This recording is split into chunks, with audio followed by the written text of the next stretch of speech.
Hello 11th Sunil Kumar classes में आपका स्वागत है। आज हम करेंगे बच्चों अकाउंट्स का बेसिक्स, जिसे हम कहते हैं जर्नल। अगर जर्नल आपका गड़बड़ है तो आप अकाउंट्स कभी भी समझ नहीं सकते हो। सारी स्टार्टिंग ही जर्नल से होती है, जर्नल पर ही बेस्ड है पूरा का पूरा अकाउंट्स। तो सबसे पहले हमें सीखना पड़ता है जर्नल्स। जर्नल्स बेसिकली है क्या?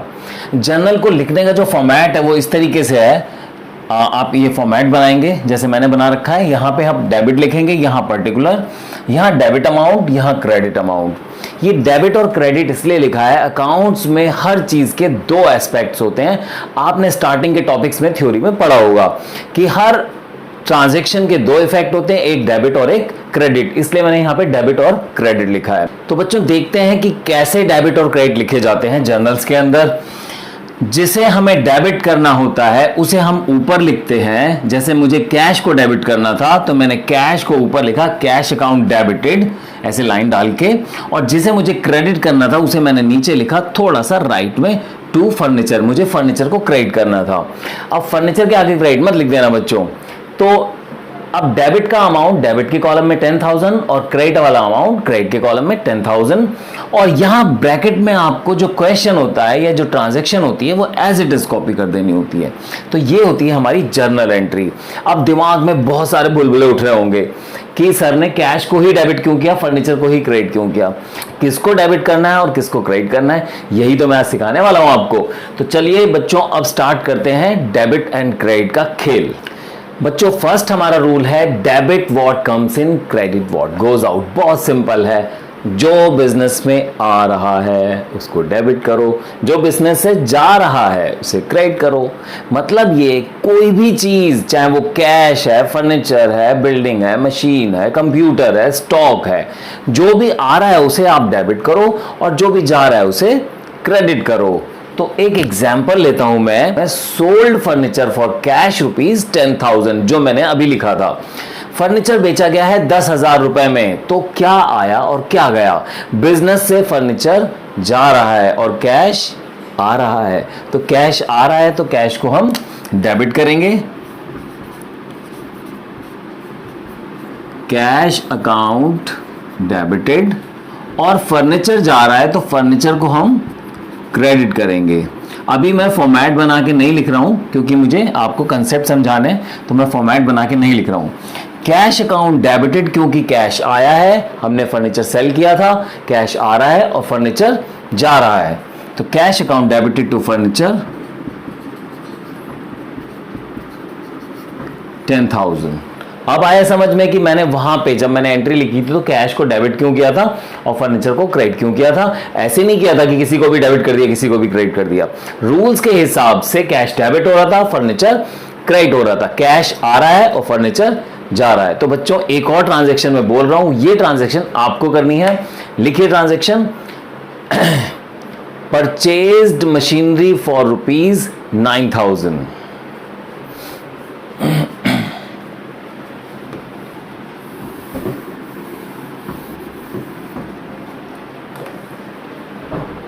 ट्रांजैक्शन आपने कर ली होगी। मशीनरी परचेज की है, मशीनरी आ रही है और कैश जा रहा है। तो मशीनरी आ रही है तो मशीनरी अकाउंट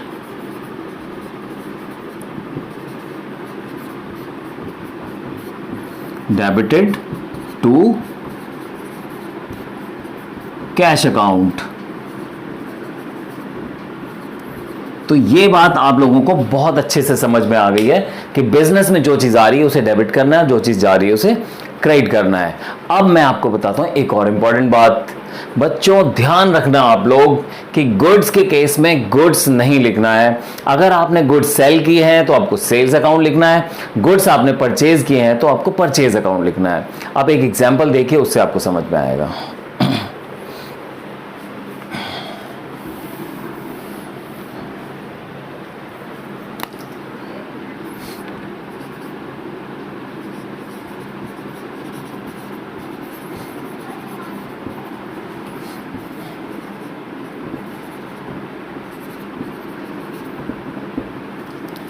आपने गुड्स परचेज किए 8,000 के, गुड्स आ रहे हैं, कैश जा रहा है। तो दिमाग कहता है कि गुड्स अकाउंट डेबिटेड, अभी नोट नहीं करना बच्चों, समझना है आपको। Goods account debited to cash account, क्योंकि गुड्स आ रहे हैं और कैश जा रहा है।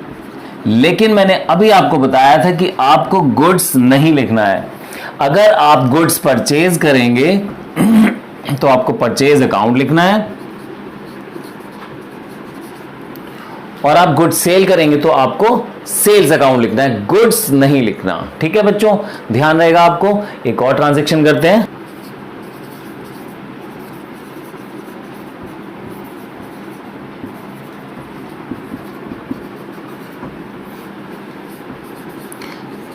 अब इस ट्रांजैक्शन में कैश आ रहा है और गुड्स जा रहे हैं, तो cash account debited 10,000 to goods जा रहे हैं तो गुड्स लिखना चाहिए, लेकिन मैंने आपको मना किया है कि गुड्स नहीं लिखना, तो गुड्स की जगह हम लिखेंगे सेल्स। तो जब आप परचेज करोगे तो परचेज लिखोगे और सेल्स करोगे तो सेल्स। बस ये आपको यहां पे ध्यान रखना है कि गुड्स के केस में गुड्स नहीं लिखते हैं, परचेज करेंगे तो परचेज, सेल करेंगे तो सेल्स। तो चलिए बच्चों, अब सेकंड रूल की तरफ चलते हैं जो कि बहुत मजेदार है। सेकंड रूल है हमारा debit the receiver credit the giver. कोई भी ट्रांजैक्शन में अगर क्रेडिट ट्रांजैक्शन हुई है तो उसमें कोई ना कोई रिसीवर होगा या कोई ना कोई गिवर होगा। याद रखिए ये क्रेडिट ट्रांजैक्शन की बात हो रही है, या कोई और ट्रांजैक्शन में रिसीवर या गिवर है। तो अगर कोई रिसीवर है तो आप उसे डेबिट करो, कोई गिवर है तो उसे क्रेडिट करो, इसीलिए हम इसे बोलते हैं पर्सनल अकाउंट। एक एग्जाम्पल लेते हैं। पेड कैश टू राम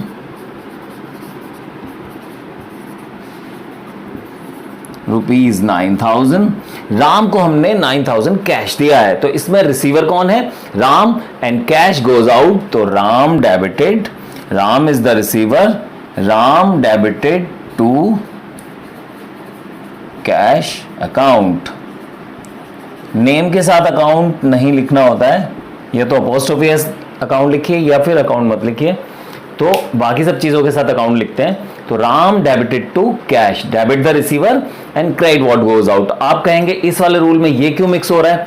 बच्चों ये लेफ्ट साइड के दो टायर हैं, ये राइट साइड के दो टायर हैं। आपको एक साइकिल असेंबल करनी है, आप बोलेंगे लेफ्ट राइट, आगे पीछे बोल लीजिए, तो आगे पीछे। तो ये वाला टायर अगर आगे लगता है तो आगे ही लगेगा, चाहे ये वाला लगा लो या ये वाला। ये वाला टायर और ये वाला टायर पीछे अगर लगते हैं तो पीछे ही लगेगा, चाहे ये लगा लो या ये। तो इसका मतलब एक टायर आगे वाला इधर से, एक पीछे वाला टायर इधर से, या फिर एक आगे वाला टायर इधर से, एक पीछे वाला टायर इधर से, ऐसा भी हो सकता है। तो ये हो गया debit the receiver and credit what goes out. एक और ट्रांजेक्शन देखते हैं हम।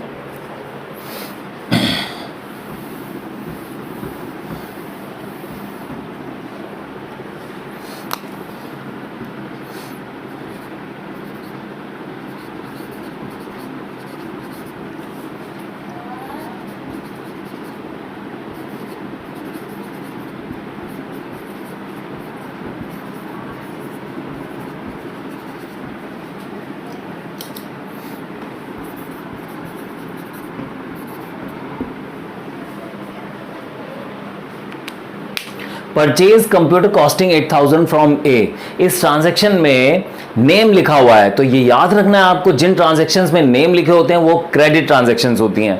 तो आपने ए से कंप्यूटर परचेज किया है और नेम लिखा हुआ है, इट मींस ये उधार खरीदा है, तो इसमें पैसा तो गया नहीं है, क्या आया है? कंप्यूटर। तो debit what comes in computer आ रहा है, credit the giver, giver is Ram, oh sorry giver is A. तो एंट्री हो गई कंप्यूटर अकाउंट डेबिटेड। ये राम पता नहीं, क्योंकि मैं राम के बहुत सारे एग्जाम्पल लेता हूं इसलिए यहां पे राम बीच बीच में आ जाते हैं। तो to A, debit what comes in, credit the giver.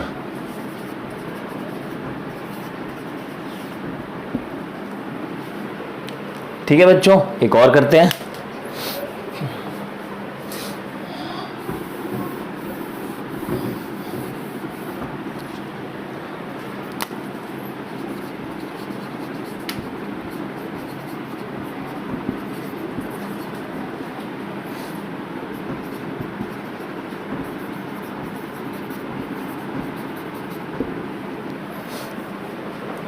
इस बार मैंने गुड्स लिखा है और राम लिखा है, ए नहीं लिखा। तो तो जब नाम लिखा है तो वो क्रेडिट ट्रांजैक्शन है, गुड्स खरीदे हैं राम से, तो दिमाग कहता है गुड्स आ रहे हैं, credit the giver, Ram is the giver, but goods नहीं लिखना, तो क्या लिखेंगे, परचेज अकाउंट डेबिटेड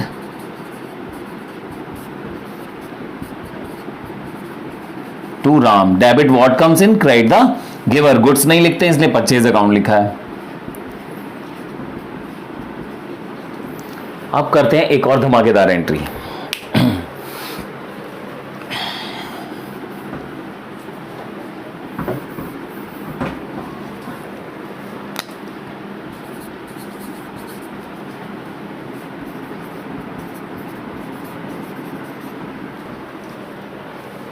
इस ट्रांजैक्शन में मैंने लिखा है sold goods costing ₹10,000 to Shyam, शाम को 10,000 के गुड्स सेल करे हैं। जिस ट्रांजैक्शन में नेम लिखा होता है वो क्रेडिट ट्रांजैक्शन होती है, तो Shyam is the receiver and credit what goes out, तो श्याम डेबिटेड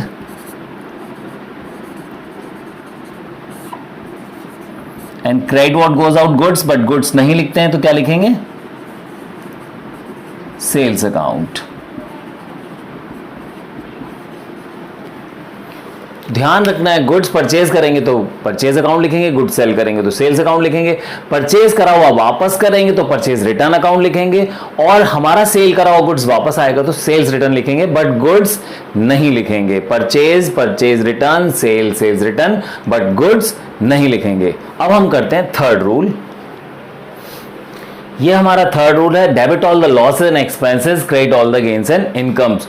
कोई भी लॉस या एक्सपेंस होगा तो डेबिट करेंगे, कोई भी इनकम होगी तो क्रेडिट करेंगे, लेकिन लॉस और इनकम एक साथ नहीं हो सकते, या एक्सपेंस और गेन एक साथ नहीं हो सकते।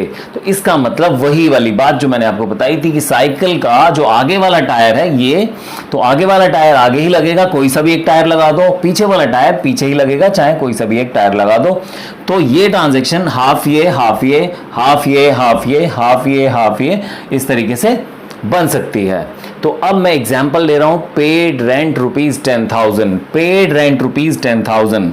तो जर्नल एंट्री क्या होगी बच्चों, रेंट हमारा एक्सपेंस है, रेंट अकाउंट आपने पे करा तो ऑब्वियसली एक्सपेंस है, debit all the losses, rent हमारा एक्सपेंस है, debit all the losses and expenses, कोई भी एक्सपेंस हो या लॉस हो उसे हम डेबिट करेंगे, तो रेंट को हम डेबिट करेंगे, rent account debited, cash goes out, half ये वाला, टू कैश अकाउंट, क्योंकि रेंट दिया आपने तो कैश में ही दिया होगा, तो cash goes out and debit all the losses and expenses, तो rent account debited.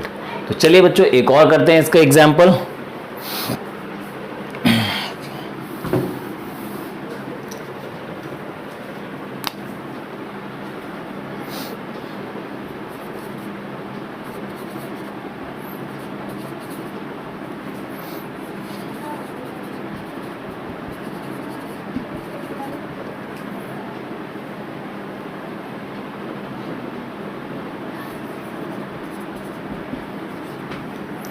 Received commission ₹20,000, commission मिला आपको 20,000, कमीशन आपकी इनकम है, credit all the gains and income. तो क्रेडिट किसको करना है समझ में आ चुका है, डेबिट किसको करें इनमें से, डेबिट व्हाट कम्स इन, पैसा आ रहा है, जब कमीशन मिला होगा तो कैश मिला होगा, तो cash account debited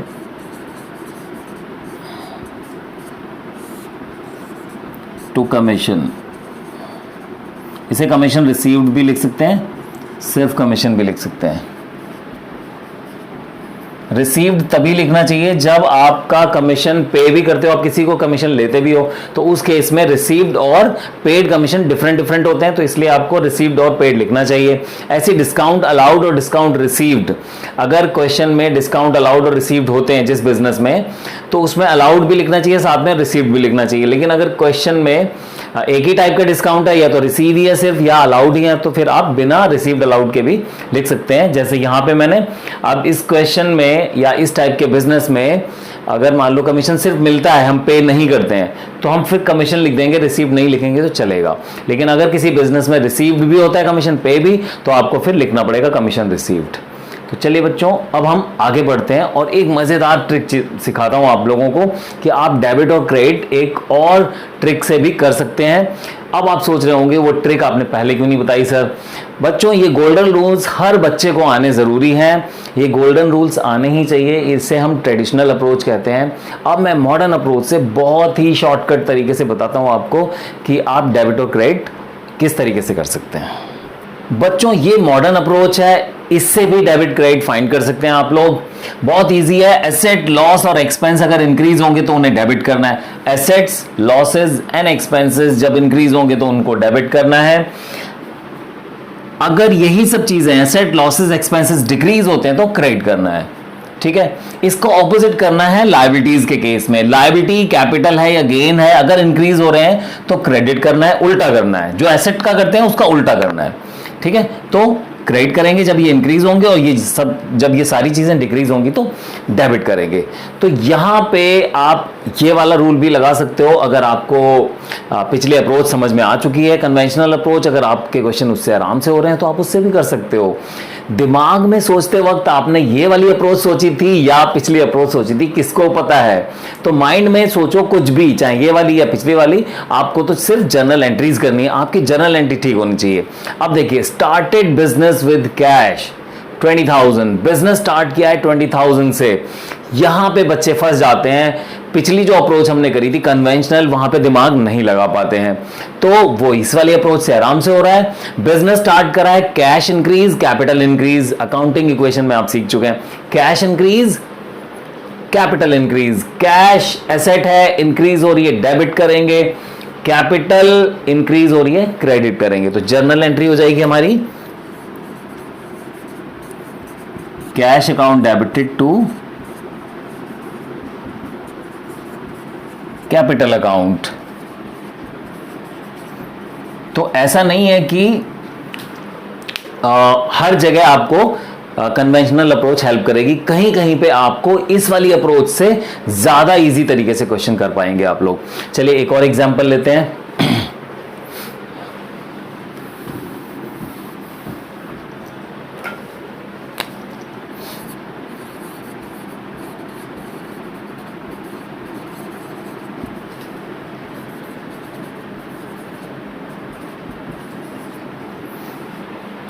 sold computer for ₹10,000, computer sale किया आपने 10,000 में।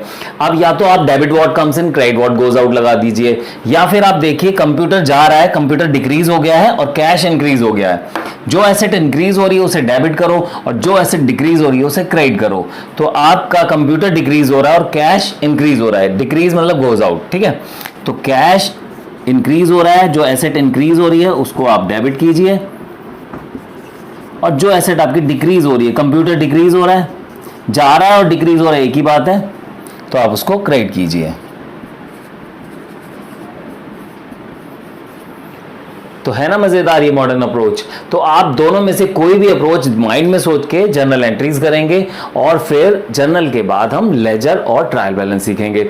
बच्चों ये मैंने आपको बेसिक्स बताए हैं। अब जर्नल एंट्रीज के टफ क्वेश्चंस यानी टफ जर्नल एंट्रीज मैं अगली वीडियो में आपके लिए लेके आ रहा हूं। तब तक के लिए अलविदा।